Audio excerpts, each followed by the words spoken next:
જ્યારે પ્રિપેરેશન કરતા હોઈએ ને ત્યારે અનુસૂચિ યાદ રાખવી થોડી વધારે મુશ્કેલ થઈ જાય છે. તો મેં અહીંયા એક શોર્ટ વાર્તા બનાવી છે, કદાચ એ તમને પણ હેલ્પ કરે.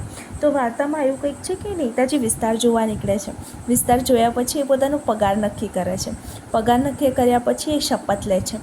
શપથ લીધા પછી રાજ્યસભામાં બેસવા જાય છે. હવે રાજ્યસભામાં કામ કરવા બેઠે છે તો પછી અનુસૂચિત જાતિના કામ હાથમાં લે છે. અનુસૂચિત જાતિના કામ હાથમાં લીધા પછી આદિજાતિ વિસ્તારના એટલે જે 4 આદિજાતિ વિસ્તાર છે એના પણ કામ હાથમાં લે છે. એના કામ હાથમાં લીધા પછી એક સૂચિ બનાવે છે, એટલે યાદી બનાવે છે, અને એ યાદીને 3 ભાગમાં વિભાજિત કરે છે. એ યાદીને પાછા 22 ભાષામાં પણ છપાવે છે.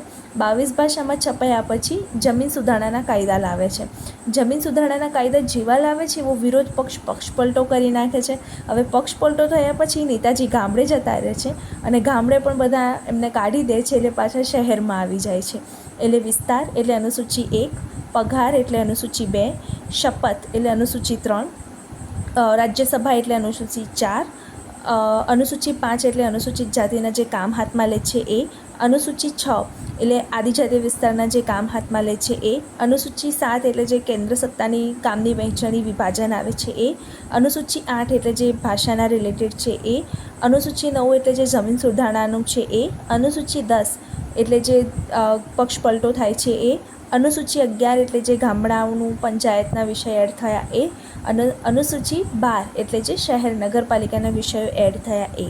તો કેવી લાગી તમને આ વાર્તા એ કમેન્ટમાં જરૂરથી કહેજો.